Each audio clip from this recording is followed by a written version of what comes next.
हमारी अखिल भारतीय किसान सभा और CPIM, हम लोग लगातार इस बात को मांग कर रहे हैं, बल्कि UPA 1 का ये कमिटमेंट था। 4 साल इस सरकार के बीत गए, हम लोग ये मांग करते रहे हैं कि आप प्रति परिवार 35 किलो अनाज, गेहूं और चावल मिलाकर 2 रुपये किलो आप दें। APL और BPL, गरीबी रेखा से नीचे और गरीबी रेखा से ऊपर, इस सीमा को आप ख़त्म करें। ये हम लगातार मांग करते रहे हैं जी। सरकार को यह कुछ करना नहीं है। सरकार का जो एजेंडा है ये खाद्य सुरक्षा का नहीं है, सरकार का एजेंडा ये चुनाव का है। इसलिए सामने चुनाव को देखते हुए, आने वाला जो संसदीय चुनाव है, सामने पार्लियामेंट सेशन है, इंतज़ार कर सकते थे, उसमें बाज़ाब्ता प्रारूप लाते, हर पार्टी को अपनी बात कहने का मौका मिलता, हम लोग भी अपनी बात कहते। आपका बहुमत है, आप जो निर्णय करते, लेकिन वो पार्लियामेंट का निर्णय होता। इसलिए ये खाद्य सुरक्षा की बात नहीं, अपने राजसत्ता की सुरक्षा की बात है। वो कैसे सुरक्षित रहे कि एक चर्चा हो जाए, एक मैसेज चला जाए कि हम गरीबों के लिए ये कुछ करना चाहते हैं जी। और ये लोग विरोध कर रहे हैं। ये तो आप लोग विरोध कर ही क्यों रहे हैं? नहीं, हम लोग उसका विरोध नहीं कर रहे हैं। हम इस जो भी लोग विरोध कर रहे हैं क्यों फिर विरोध कर हम रहे हैं? हम तरीके का विरोध कर रहे हैं। जी। दो चीज, एक, पहला आप संसद के द्वारा आते, दूसरा आपने 4 साल की देरी की, और तीसरा जो हमारी मांग है 35 किलो अनाज 2 रुपया किलो, और APL और BPL की सीमा खत्म करें। आप शायद जानते होंगे गांव में ये एक बड़ा भ्रष्टाचार का रास्ता खोलने वाला है। BPL में कौन और APL में कौन। चलिए, बड़े पैमाने और भी बात आपने कही, लेकिन बातें और भी आएगी आने वाले कई सारे, लेकिन अवधेश जी मांग कर रहे हैं, कोई भी पार्टी कहती है हम विरोध नहीं करते इसका, तो फिर चाहे वो किसी भी फॉर्म, अध्यादेश के फॉर्म है, फिर भी संसद में तो जाना है, चर्चा होगी। तो इसका विरोध करके कोई, जो लोग जो कह रहे हैं शुक्ला जी कि सियासी एजेंडा के तहत इसको लाया गया है, चुनावी एजेंडा इसके पीछे मकसद है, हिडन एजेंडा है वोट और सत्ता को सुरक्षित रखना, यह खाद्य को सुरक्षित करने के लिए अध्यादेश नहीं है, पहल नहीं है। निश्चित रूप से अगर कांग्रेस पार्टी को अपने वोट की चिंता नहीं होती तो इस ढंग से अध्यादेश लाने की कोशिश नहीं करती, लेकिन इसको दूसरे परिप्रेक्ष्य में देखना पड़ेगा। देखिए, ये चाहे शुक्ला जी की पार्टी की प्रतिक्रिया हो, अन्य पार्टियों का, ये साबित करता है कि हमारे भारत की पार्टियों के पास भारत के आम आदमी, गरीब और संपूर्ण भारत की दुर्दशा से बाहर निकालने की कोई नई सोच नहीं है। आखिर 1947 में हमारा देश आजाद हुआ है, आज 2013 में हम हैं, करीब 65, कितना साल हो गया, 65-66 वर्ष हो गए। एक आत्मनिर्भर बनाने वाले देश, जहां की 70% आबादी पहले भी खेती पर निर्भर थी, अंग्रेजों के आने के पहले भी हमारी खेती समुन्नत थी, कम्युनिस्ट इतिहासकारों ने भी इसको साबित किया है। वहां अगर हमारे 75% गांव के लोगों को और 75% गांव और क्या नाम है, गांव के और 67% शहर के लोगों को आज भी अपना पेट भरने के लिए अगर सरकार पर निर्भर होना पड़े, तो यह साबित करता है कि हमारे देश की आर्थिक नीतियां निश्चित रूप से आम आदमी के विरुद्ध रही है। एक दूसरी बात की, ये बात ठीक है कि उसमें प्राथमिक परिवार और एक प्राथमिक श्रेणी है और एक सामान्य परिवार, 2 भाग में इसको बांट दिया गया है, जिसमें से 7 किलो चावल और गेहूं मिलेगा प्राथमिक वाले को और शायद 3 किलो दिया जाएगा सामान्य श्रेणी के, यही ना है, वो कम होगी। अब देखिए, इस समय मैं आपको बता रहा हूं, जन वितरण प्रणाली के तहत 6,52,00,000 BPL परिवारों को 35 किलो गेहूं और चावल मिलता है। इस योजना के तहत गेहूं 4 रुपये 15 पैसे, चावल 5 रुपये 65 पैसे मिलता है।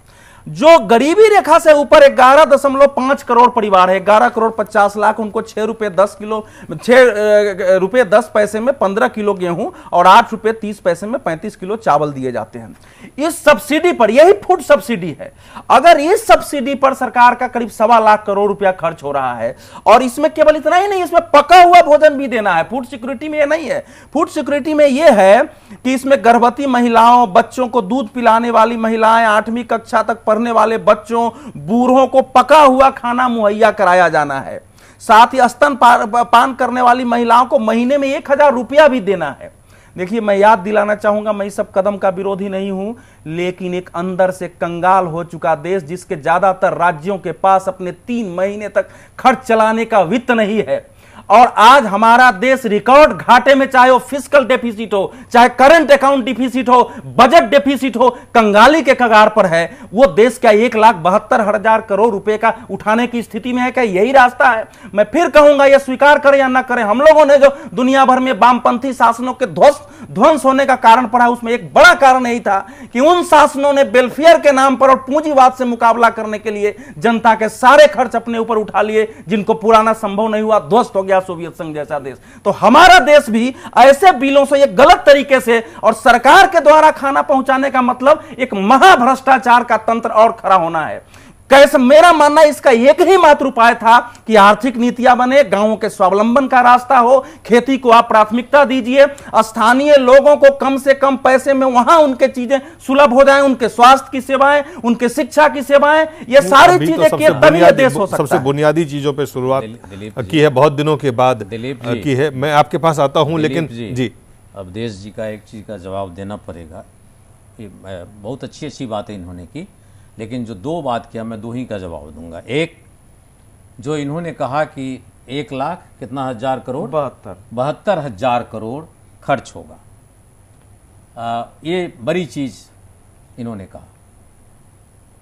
इतने लोगों के बीच, इतने लोगों के लिए हम तो उससे ज्यादा चाहते हैं और सरकार खर्च करे। यही सरकार है जो पिछले बजट में 5 लाख करोड़ जिसने कॉरपोरेट सेक्टर का टैक्स माफ किया चुने हुए लोगों, 5 लाख करोड़। नहीं, पिछले बजट में नहीं था, टोटल पैकेज था, टोटल जो भी हो पैकेज था। हाँ, पैकेज 5 लाख करोड़, 5 लाख, और ये हर बजट में करती है, हर बजट। हाँ, उसके लिए 1,72,000 करोड़ बड़ी बात नहीं है। नहीं, वो खजाने से नहीं जाता है। सुनिए, आपके देश का खजाना सर इस समय खाली है। मुझे बात करने दीजिए, आपने बात अपनी कर ली। ये चर्चा का विषय नहीं है। इतनी बड़ी आबादी, 70% आबादी के लिए अगर 1,72,000 करोड़ गिनाने की जरूरत नहीं है। कितना कोल घोटाला में कितना गया और 2G स्पेक्ट्रम में कितना गया, और ये तो सिर्फ 1,72,000 करोड़ जनता के। हम तो कहते हैं इसको और विस्तृत करो, APL और BPL को खत्म करो। एक, अनाज का पैदावार बढ़ाने के लिए डॉक्टर स्वामीनाथन आयोग इसी सरकार ने नियुक्त किया था, उसके सिफारिशों को मानो। अगर अनाज आपको देना है तो अनाज पैदा तो होगा, अनाज तो कारखाने में नहीं होगा, अनाज तो जमीन में होगा। तो किसानों को आप मदद करो, किसानों को जो इनपुट्स चाहिए, खाद, बीज, पानी, ये सस्ते दर पर दो। जो पैदावार करते हैं स्वामीनाथन फार्मूला के मुताबिक लागत से 1.5 गुना, उसका MSP न्यूनतम समर्थन मूल्य तय करो। हर जगह खरीद केंद्र बनाओ, उसको आप इकट्ठा करो, इकट्ठा करो। आप कैसे देंगे? आप तो मनी ऑर्डर से देना चाहते हैं ना, कैश ट्रांसफर से पैसा। सरकार की अभी नीति है कि ऐलान कर देंगे और कहेंगे कैश ट्रांसफर से आपको हम पैसा भेज देंगे, अनाज नहीं देंगे। अनाज आप खरीद करके लीजिए, ये आगे की इनकी योजना ये है। अनाज आप बाजार से खरीदिए, और बाजार में सरकार नहीं खरीदेगी, ये फ्री कर देंगे मार्केट को, आप व्यापारियों से खरीदिए और हम आपको पैसा दे देंगे।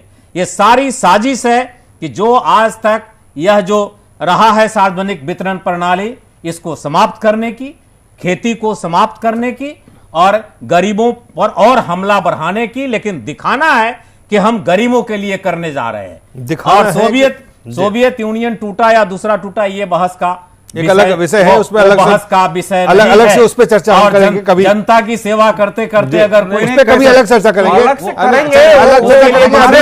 हमारा देश भी उसी हालत में। अभी अवधेश जी, शुक्ला जी, हमें एक छोटा सा ब्रेक लेना पड़ेगा, पुष्पेंद्र के पास जाएंगे एक छोटे से ब्रेक के बाद।